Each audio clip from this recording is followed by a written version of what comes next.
শীত তো প্রায় চলেই গেল। এখন বড়ি সিজনও প্রায় চলে গেছে। আর এই ভিডিওটা আমার অনেক দিন আগের একটা ভিডিও। আমাদের বাড়িতে সেদিন বড়ি দেওয়া হচ্ছিল। বড়ি তো হচ্ছে পশ্চিম মেদিনীপুর এবং পূর্ব মেদিনীপুরের একটি ঐতিহ্যবাহী ব্যাপার। যেটা হচ্ছে প্রত্যেক শীতে মা, ঠাকুমা, কাকিমারা মিলে বড়িটা অবশ্যই দেয়। আমাদের কিন্তু এখানে বিউলির ডাল বেটে কাঁচা আদা আর লঙ্কা এগুলো মিশিয়ে এবং কিছু মশলা দিয়ে সেগুলোকে দিয়ে আমাদের নকশা বড়িও দেওয়া হয়। আবার নকশা বড়িতে অবশ্য অন্যান্য মশলা দেওয়া হয় না, এমনি দেওয়া হয়। আর এমনি গোল গোল বড়িও দেওয়া হয়।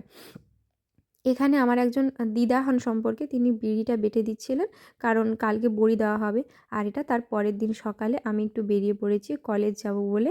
আর কলেজে আমার কিছু কাজ আছে, সেই জন্য আমি বেরিয়ে পড়েছি রেডি হয়ে, স্নান টান করে নিয়েছি।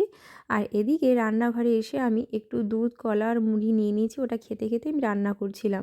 রান্নাগুলো প্রায় শেষ হয়ে গেছে এবং আজকে করেছিলাম রুই মাছের ফুলকপি টমেটো দিয়ে ঝোল করেছিলাম জিরা বাটা দিয়ে। আর ওদিকে করেছিলাম উচ্ছে ভাজা, শিম ভাজা। আর আমার হাসব্যান্ড আমাকে মানে ও তার মামাবাড়িতে আছে, আমার মামা শ্বশুরের বাড়ির পাশেই। ওখানে গিয়েছিল দেখা করতে দিদাদের সাথে, দাদুর সাথে, এবং গিয়ে দেখা করতে গেছিলো এবং আমাকে ফোন করে বলল যে, "তুমি আমার জন্য একটু বাটার টোস্ট করে রাখো, আমি গিয়ে খাবো।" দিয়ে আমি ওর জন্য একটু বাটার টোস্ট করেছিলাম, কলা দিয়েছিলাম আর একটা ডিম ভেজে দিয়েছিলাম। দিয়ে ও তার খেয়ে বেরিয়ে পড়লো। দিয়ে আমরাও কলেজের উদ্দেশ্যে বেরিয়ে গেলাম। যেহেতু ও বাড়িতে আছে তাই ও আমাকে বাইকে করে ছেড়ে দিয়ে আসবে। আর সত্যি কথা বলতে আমাদের গ্রাম থেকে কিন্তু আমার শ্বশুরবাড়িটা একটু গ্রামের ভেতরেই। তো সেখান থেকে কিন্তু ডাইরেক্ট কোনো বাস টাস চলে না, আমাদেরকে কোনো কিছু বুকিং করেই যেতে হয়। আর এই যে ভিডিও করছিলাম না, ও আমায় বকছিল, দিতেই হাসছিলাম আমি। আমাকে বলছে, "তুমি হনুমানের মতো ভিডিও করছো, কেউ এসে ফোনটা নিয়ে চলে যাবে।" তো সেই জন্য আমি আর ও হাসছিলাম। এদিকে কলেজ থেকে ফিরে দেখি ঠাম্মা ভাতও করে নিয়েছে।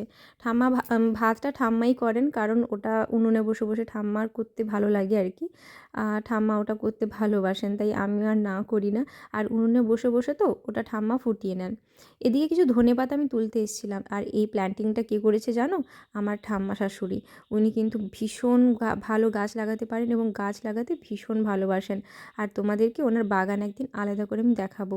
কিন্তু আমাদের এখানে হনুমানের জন্য কিচ্ছু রাখা যায় না। এই ধনেপাতা হনুমান খায় না, সেই জন্য এখানে কিন্তু ধনেপাতাগুলো গোটা গোটা রয়েছে। আর জানো, কিছু পালং শাক ঠাম্মা লাগিয়েছিল, সেই পালং শাকগুলোকে পুরো একদম নষ্ট করে দিয়েছে।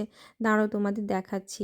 এই যে এইখানে দেখো পালং শাকগুলো কেমন নষ্ট করে দিয়েছে, পুরো মানে একদম ঘেঁটে দিয়েছে। আর পাশে ধনেপাতার গাছগুলো দেখো খায়নি, ওগুলো বড় বড় হয়েছে কিন্তু খায়নি।